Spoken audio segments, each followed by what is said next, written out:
On our 5th wedding anniversary, I presented the divorce papers to Noah's song as a gift. Noah, let's get a divorce. We can't go on like this. After 13 years of love, he couldn't understand why I suddenly asked for a divorce. He tried to persuade me with red eyes and said he would pursue me again during the 30-day cooling-off period. I accompanied him in a series of acts to win me back, and he thought I was finally moved. Little did he know late-arriving feelings are cheaper than grass. Chapter 1. Noah looked at the 5th anniversary gift in front of him, his eyes turning red. With a choked voice, he asked, "Can I know why?"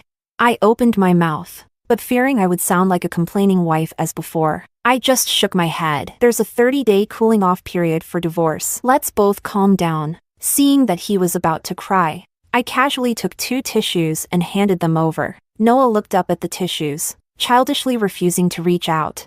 I took a deep breath, placed the tissues beside him, and turned to go into the room. Noah and I started dating in high school and got married after graduating from college. We've been in love for 13 years. A model of love in everyone's eyes. 13 years of deep love and fierce quarrels. But we never mentioned separation. I know it's not that I don't love him anymore. In these 13 years, Noah has become ingrained in my very being, an inseparable part. But having seen how Noah once treasured me, how could I not notice the stark change in his attitude in our marriage? I didn't know if continuing would lead us from love to hate. Born timid and sensitive, I couldn't afford such an ending. The next day, Noah and I went to register for a divorce. Before getting in the car, Noah grabbed me. "Can you give me another chance? Please don't move out during these 30 days. Silently, I withdrew my hand and looked into Noah's eyes. Every time Noah pleaded, his eyes were sincere. I remember every time we fought in college, Noah would look at me with the same sincerity to apologize. Every time, I forgave him. Okay, this time seemed the same yet different. I knew that in these 30 days, Noah would do everything he could to win me back. I couldn't say I wasn't looking forward to it. I was actually very much looking forward to it. What kind of answer would those eternally youthful men present when their marriage was on the brink of collapse? Chapter 2. On the first day, Noah and I went out together as usual. Since I brought up the divorce, I felt a great sense of relief. I no longer needed to worry about the man in front of me being late for work or prepare breakfast for him half an hour early. "What do you want to eat?"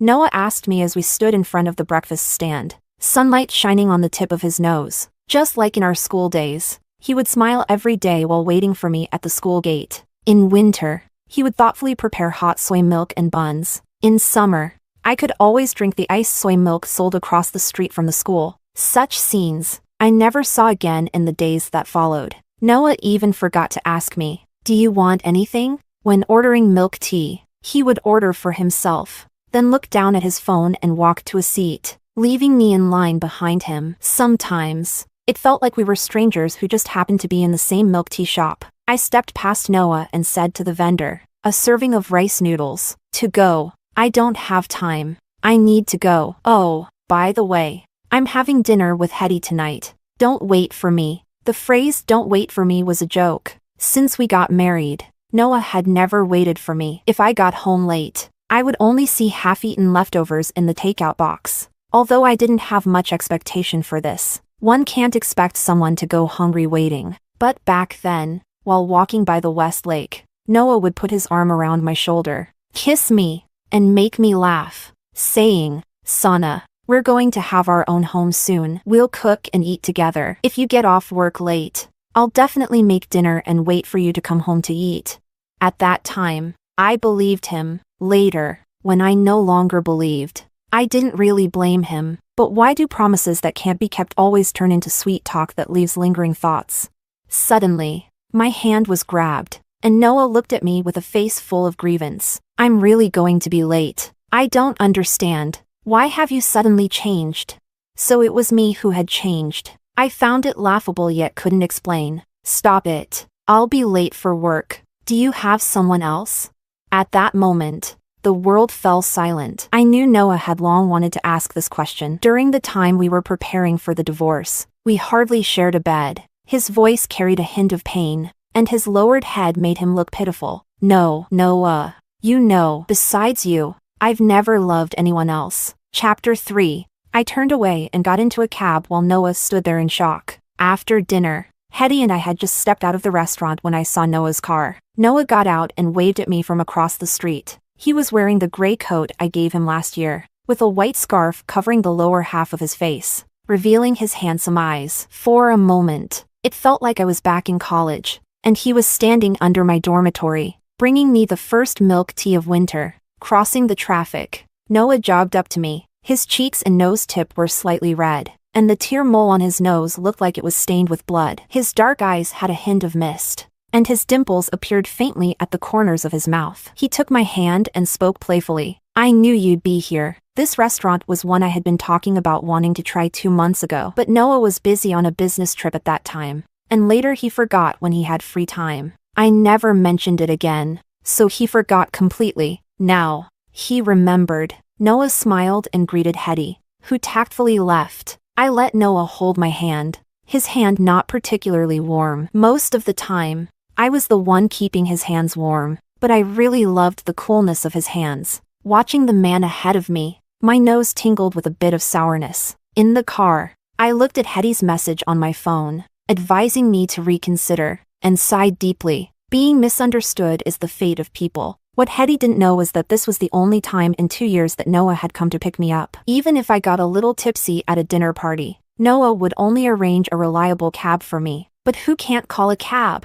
What I wanted was just care. But Noah was busy at home playing video games. Chapter 4. The next day, Noah got up early. I woke up to see a table full of breakfast. Finding it both amusing and bewildering, Noah stood by the table, scratching the back of his head. "I didn't know what you wanted to eat, so I bought a bit of everything." I nodded and thanked him. On the third day, Noah sent me a WeChat message. "Wife, let's do that thing where we hold each other while leaving the house." He attached a short video and a cute emoji. I had seen this video before. It was quite popular at the time. It was about a couple on the verge of divorce. The female lead suggested that the male lead carry her out every day as a condition. And after completing these routines, they reconciled in the end. I had fantasized about this scenario countless times. I even sent Noah this video before, but it was like a stone sinking into the sea, with no response. Okay. Chapter 5. On the fourth day, Noah got up early again. He rummaged through the wardrobe, making quite a commotion. I stood at the door of the wardrobe for a long time. "What are you looking for?" Noah was almost buried in the pile of clothes and turned his head. "I'm looking for the gray sweatshirt you made for me in college." My heart skipped a beat. That shirt had pilled, so I threw it away. "Huh?" Noah turned his head, his tone filled with confusion and a hint of reproach. "Just find something else to wear." With that, I turned and walked away without looking back. I majored in fashion design in college, and that shirt was something I designed for him during my internship. I remember how Noah treasured it, wearing it for days on end until he finally sent it to the dry cleaners. He said he would keep that shirt forever and take it with him when he died. When I finished getting ready to leave, Noah was already standing at the door waiting. He was dressed meticulously, like a worker awaiting an inspection from the boss. I couldn't help but laugh. "Come on." Noah wrapped his arms around me and effortlessly lifted me. He looked puzzled. "Why are you so light?" "I've been dieting lately." We were very close, and to avoid unnecessary eye contact, I buried my head in Noah's chest. "Why did you throw away that shirt?" Noah asked, his voice strong despite barely using any effort to hold me. I took a deep breath and looked up at him. "Noah, that shirt is important. But what's more important, the shirt or the person?" I hadn't thrown the shirt away. Of course, I wouldn't. Noah treasured that shirt and kept it at the bottom of the box. But what about the person who gave him the shirt? I was right beside him, yet he could ignore me even when my presence filled the entire room. Men's deep feelings are often hidden in corners that many women don't see. But most women want what's in front of them, don't they? Chapter 6. From the 5th day to the 10th day, nothing happened. Noah continued to carry me downstairs as usual. Our upstairs neighbor smiled and greeted us. Young people really have such strong feelings. Always so affectionate. I smiled back, watching the neighbor walk away, wondering what life would be like after the divorce. A life without Noah. I knew I was sensitive and fragile. Many times, people don't want to end a relationship not because they can't let go of love, but because they fear the emptiness that comes with the change in their original life. That empty part would become the source of countless fears in the middle of the night. Without Noah, Whose name could I call in the middle of the night when I was scared? I looked up at Noah. Recently, he must not have been sleeping well. There were dark circles under his eyes, and his stubble was unkempt. Perhaps my sudden mention of divorce had thrown him into a panic. Noah, let's have dinner together tonight. Noah smiled at me, his eyes shining like stars. For a moment, I felt like we were back in those moments of youthful love. We arranged to have dinner near our university, in a run-down street. After getting married, we rarely came back to eat here. We ordered our food and sat in our familiar spot. Noah carefully wiped the table for me and handed over the milk tea with the straw inserted. It feels like being back in college. I smiled as I took it. This might have been my first smile in days. Yeah, Noah nodded. Sana, I know I may have neglected you after we got married, but I can really change. Noah's eyes were full of sincerity, as if he truly understood his mistakes in our marriage. I shook my head. Noah, you don't have to apologize to me. After 13 years together, I know what kind of person you are. We just can't continue this path of marriage together. Not wanting to say too much, I changed the topic timely. Noah, do you remember the bravest thing you ever did?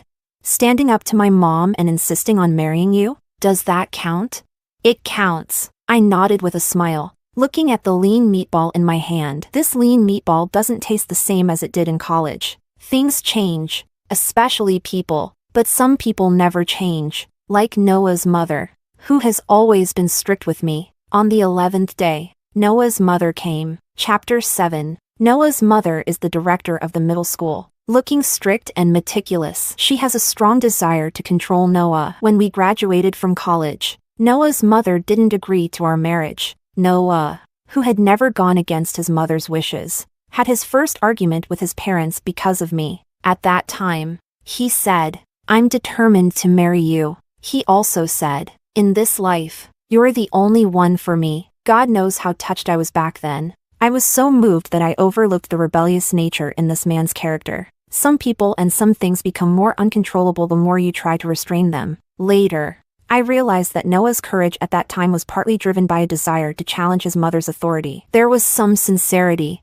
but not much. After marriage, Noah never defended me in front of his mother. His reason was, I've already gone against her once. Let's just go along with her for the rest. So, I learned my lesson, just like now. When Mrs. Song brought up old issues at the dinner table, I told you two were incompatible from the start. Look, you've been married for so many years and still don't have a child. The familiar pressure to have children gave me a headache. I didn't want to argue. I wanted to leave a beautiful ending for both of us. Mom, it's me who doesn't want to have children. Noah's soft-spoken words made the living room fall into a deathly silence. I looked at Noah, feeling a storm brewing inside. I couldn't hold it in. I stood up abruptly. The sound of the chair legs scraping against the tiles was jarring, making everyone uncomfortable. Sorry, I've had enough. Suddenly, I wanted to cry. Just because Noah spoke up for me. He knew all along the enormous psychological pressure his mother put on me. But how did he manage to stay silent all these years?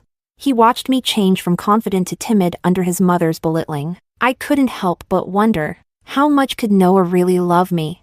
Stop right there. Mrs. Song's voice held a clear note of displeasure. For a moment, I couldn't move. Those teachings ingrained in my blood made it impossible for me to disobey. Chapter 8. I am not cowardly. It's just that for Noah and our home, I have never contradicted Mrs. Song since we got married. I didn't want to put Noah in a difficult position, but even with such intentions, all I got in return was Noah's inaction. I think your son made it very clear. It's him. I glanced at Noah, who looked so troubled. It's him who doesn't want children. I looked straight into Mrs. Song's eyes without my usual evasion. Mrs. Song was stunned for a moment by my firm tone. By the time she reacted, I had already walked into the bedroom. Noah, look at the kind of woman you married. I've said all along, she's too headstrong and not suitable for you. But you didn't listen. Mrs. Song, having nowhere to vent her anger, turned to scold her son. I closed the door, shutting out the outside world. In that instant, it felt like I released all my emotions, grievance, unwillingness, even a hint of pain. I slumped to the floor, tears streaming down my face. Whether these tears were for Noah or for myself, I could no longer tell. I only knew that some things seemed to have no turning back. On the 12th day, everything was as usual, except that I spoke even less. I didn't ask Noah about his conversation with his mother yesterday, as if it never happened. On the 13th day, I returned that gray sweatshirt to Noah. Noah looked at the note attached to the sweatshirt. His eyes read, "Take care of yourself." Writing these 4 words was painful for me. I knew it was even more painful for Noah. But we had reached this crossroads, and I could no longer help myself. I had to give my all to save myself from this turmoil. From the 14th to the 19th day, carrying me out each morning didn't seem to change anything. The distance between Noah and me grew even greater. I became increasingly polite to Noah. Just when I thought everything would end as I had imagined, the unexpected happened. Chapter 9. The 20th day was a weekend. When I woke up, it was already 10 o'clock. I walked out of the room but didn't see Noah. I searched everywhere but couldn't find him. I called his phone, but it went unanswered. I suddenly felt a bit panicked. Could he have done something foolish?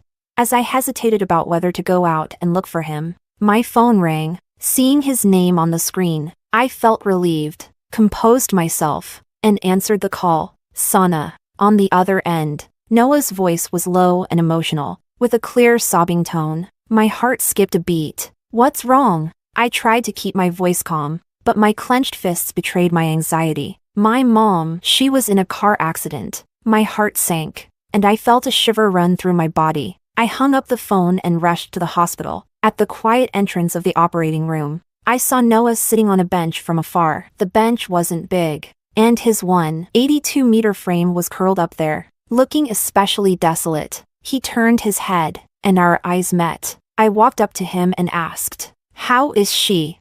Before I could finish, Noah suddenly hugged my waist tightly. He held me and let out a faint sob. I wanted to reach out and touch his head, but my hand froze in midair. After thinking for a moment, I lowered my hand. I let him hold me without saying a word or making any movement. After a long time, the light in the operating room went out. The doctor came out, and we hurriedly surrounded him. "Doctor, how is my mom?" Noah's voice had a slight tremor, and I could clearly feel his vulnerability. His chin was covered with stubble, and his clothes were stained with blood. He stood there, anxious and panicked, towering over the doctor, yet appearing so fragile. I couldn't help but feel a bit emotional, looking away and focusing on the doctor with the same earnest eyes, hoping for some good news. The doctor took off his mask. Looking serious, he said, "The surgery was successful, but the brain injury is severe. It's unlikely she will wake up again." Noah took several steps back after hearing this. I steadied him with my hand on his back. "Noah,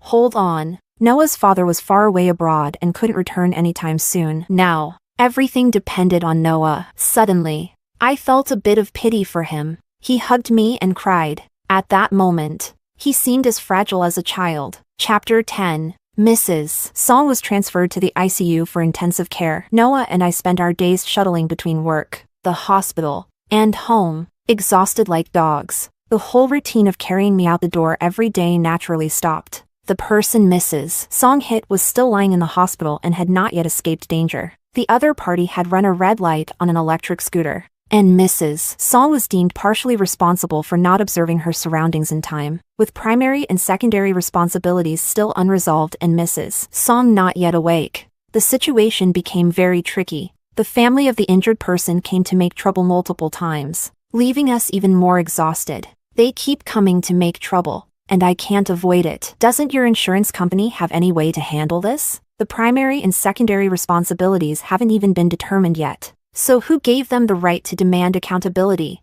I stood in the hospital room, watching Noah on the balcony making a phone call. He was so angry that his face turned red. In just a few days, he had become very haggard. He looked much older. He hung up the phone, pushed open the door, walked in, and sat directly on the sofa, his face looking grim. I poured him a glass of water and handed it to him. "Have you called your dad yet?"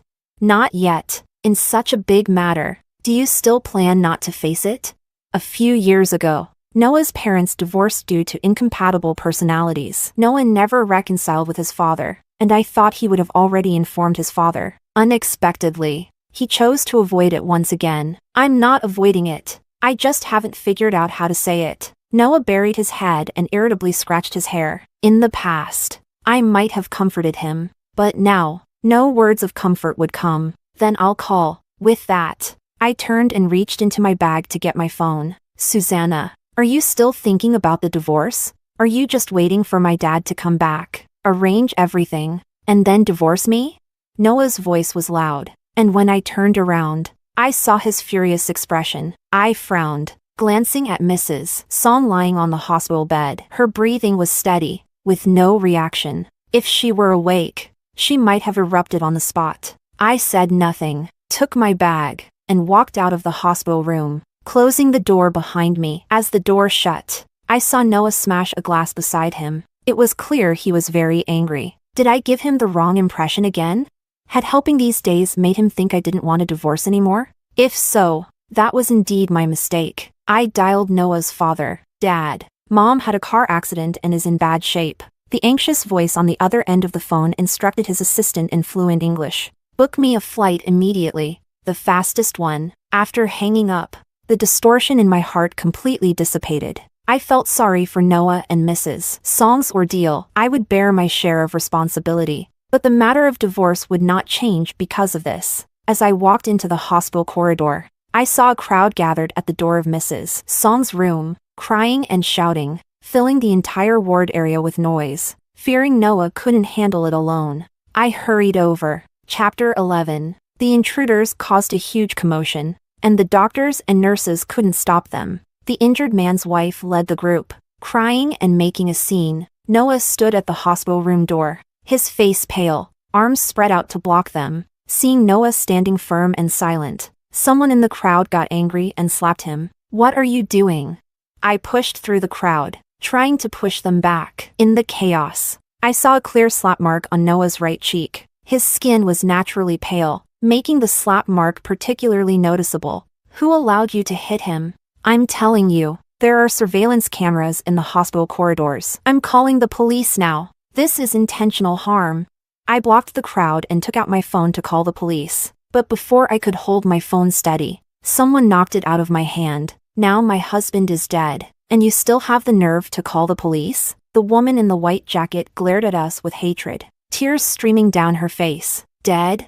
My heart sank. I turned to look at Noah. Noah closed his eyes and nodded. No wonder Noah didn't dare to retaliate when he was hit. The crowd was eventually taken away by security downstairs. Noah and I stood in the corridor, speechless. I watched him squat down, completely at a loss. Back at work, I took several days off. My bosses were understanding. Susanna, the assignment to Singapore is confirmed. Once your situation here is settled, you can go directly. This opportunity is rare and invaluable for you. Don't miss it. My boss is a strong woman who took 15 years to become a partner in the company. She has always been very supportive and encouraging of me. She said that for a woman, her career is the most important thing. I took her words to heart. I nodded with a smile. Don't worry, I'll seize this opportunity. She breathed a sigh of relief and smiled at me. I knew she feared I might backtrack because of Noah's situation. She worried I'd repeat what I did a few years ago when I gave up a big show to marry Noah. Noah and I had just decided to get engaged when the company had a collaborative design exhibition with C Brand. The boss wanted me to lead the ready-to-wear design,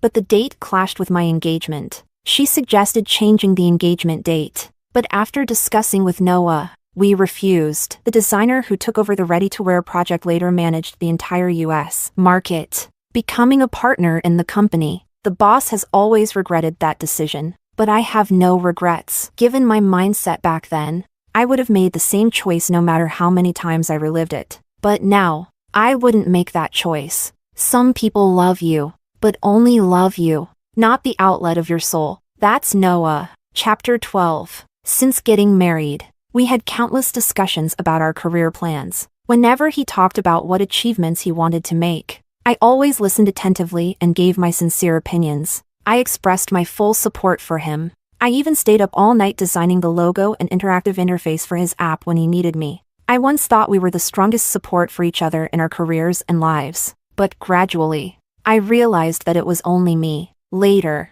I discovered that Noah didn't care about what I said. It seemed like only his body was in front of me while his soul had wandered off somewhere else. I won an award for my design this week. Do you know what inspired it? Was it me? Of course not, I said, carrying a plate of fruit to him. I've told you before. It was that couple we met in college. The girl had a red mark on her face. But the boy loved her deeply. How could you forget? We talked about it many times. My voice rose as his eyes finally left the TV. And he turned to hug me. He rested his chin on my shoulder, whining, "Oh, I'm getting old and forgetful. I promise I won't forget next time."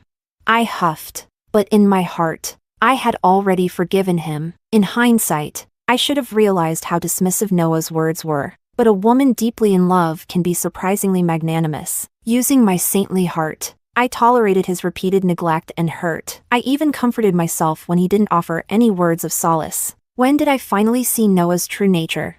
It was when he cleaned the study and casually put my trophies and certificates in a box, forgetting to put them back. He only forgot mine. His certificates, awards, and trophies were carefully arranged after cleaning the cabinet. He didn't do it on purpose, but he subconsciously overlooked his wife's achievements. I would rather he had simply forgotten. I sarcastically remarked, "What? Are you planning to split our belongings?" He was playing a game with his teammates and, without turning around, laughed. "The cabinet is too small. It's too cramped to keep everything together. Why don't you put yours in the living room?" At that moment, I felt a chill. How could he say something so hurtful so naturally?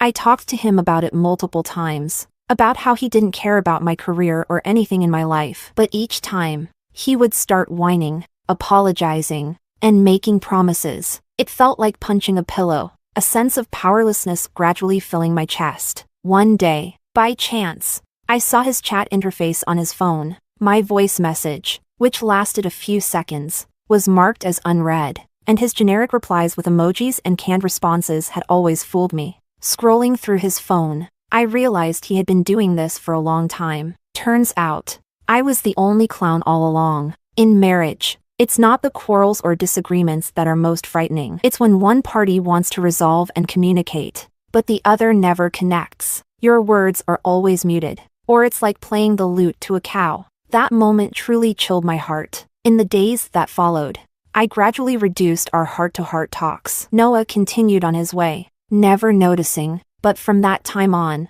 I began preparing myself mentally, waiting for the day I could truly let go. I thought it would take a long time, but it seemed to happen on a very calm afternoon. I sat by the lake. The sun was glaring, and the park was quiet. That day, I made up my mind to divorce Noah. I brought it up on our 5th wedding anniversary. Chapter 13. Noah's father returned and took over everything, contacting the insurance company, the police, and the lawyers. The moment he arrived, Noah visibly relaxed, as the burden he had been carrying was once again lifted. Since the other party had run a red light and was driving under the influence, the traffic police determined we were only partially responsible. However, the victim's family kept causing trouble, and Noah's father decided to settle with them for peace of mind, paying nearly $400,000. Including medical expenses. The matter was finally settled. That day, Noah's father invited Noah and me to dinner. I got ready early and waited at the door. Noah was squatting,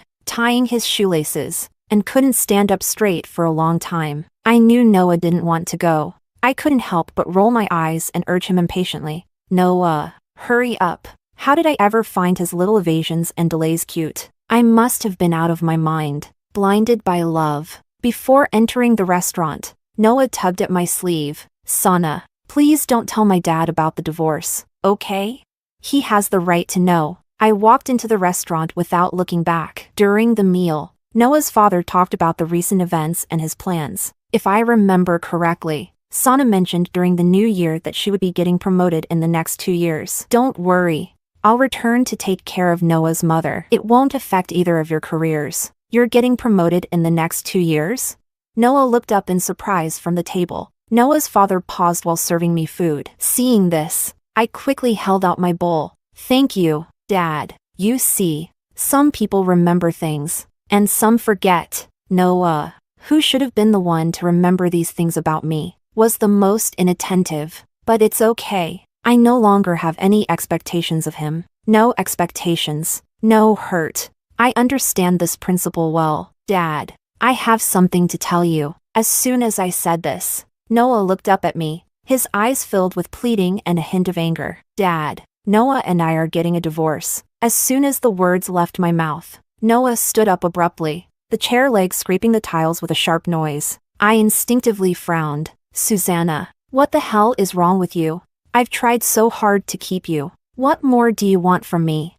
Noah roared angrily at me since I had brought up the divorce. This was the first time he had lost control. Perhaps it had been building up for a long time. I'll step out. You two talk. Noah's father had always been considerate. He got up and left the private room. Noah, I wasn't joking when I asked for a divorce. I never gave you any hope. From the beginning until now, I've never changed my mind about wanting a divorce. I took a deep breath, trying to explain clearly. Then why did you agree to that plan?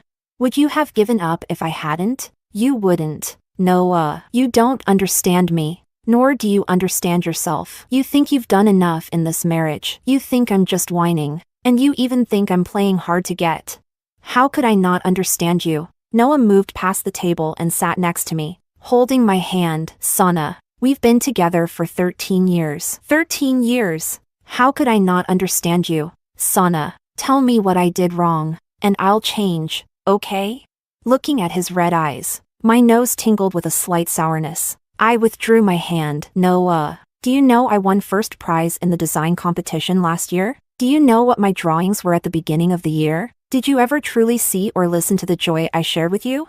Noah looked bewildered by my questions, standing there as if he had fallen into an ice cave. Noah, this is as far as we go. Chapter 14. As I walked out of the private room, I heard Noah's faint sobbing behind me. He seemed to be holding back his tears. That sound was eerily similar to the countless nights I spent tossing and turning, quietly sobbing into my pillow. Noah's father leaned against the doorframe. Seeing me come out, he stood up straight. He smiled apologetically, a bit awkwardly. Dad, I'm leaving. Noah's father nodded. A few steps away, I heard him call out to me. Sana, once you leave, don't look back. I waved my hand behind me without turning around. Once the divorce cooling-off period ended, Noah and I got our divorce certificate. The moment I walked out of the Civil Affairs Bureau, I felt an unprecedented sense of relief. Looking at Noah, I even found him somewhat likable again. Noah wasn't as disheveled as I had imagined. He was still handsome and tall, but there were a few red marks on his chin. Get a new razor. Your salary is high enough. You should buy a better one. I teased him with a smile. He touched his stubble and smiled back. Where are you going? Let me give you a ride. No need. I have a flight to Singapore this afternoon. This is really goodbye. Noah. I looked at the taxi I had called, its hazard lights flashing. I took a few steps down the stairs, turned back, and waved. I thought this would be the last time I saw Noah, but in the afternoon, I saw him again at the airport. He was holding a bouquet of flowers, wearing that gray sweatshirt, standing in the bustling crowd, smiling and waving at me. For a moment, I was stunned. My feet seemed rooted to the ground. Watching him run towards me, I felt like it was all a dream, a 13-year dream. Would we still be a loving couple if I woke up? I wanted to see you off. Noah thrust the flowers into my arms. It was a bouquet of white roses. My favorite. I used to joke that I was Noah's eternal white rose, never wilting. But after we got married, Noah never gave me flowers again. This seems to be the first time you've given me flowers since we got married. I stood there, not reaching out. Perhaps Noah hadn't expected this reaction either. He stood there, stammering for a long time. Noah, we both need to move forward. To many people, Noah is a good person. I think so too. After all, we truly loved each other. But having seen how deeply he loved me, how could I accept it when he didn't love me anymore? For many men, the wife they marry is like a labeled possession, left in a corner to gather dust. But we are human beings. We need care, and relationships need maintenance. Their unexpressed love is the nourishment of our lives. Noah and I were never meant to be together. What I wanted, he couldn't give. What he gave, I already had. For instance, the salary he handed over each month was something I didn't need. It's hard to hold flowers when you're carrying luggage. I held out my hands, showing that I couldn't take them. Then I hugged him, patting his back lightly. Take care, Noah. I walked away confidently, certain that the sight of my retreating figure would be unforgettable for Noah. I knew that a part of my heart felt empty. I also knew that no one else would ever fill that void. But so what? My future was bright. Why waste my life on a fleeting moment of sorrow?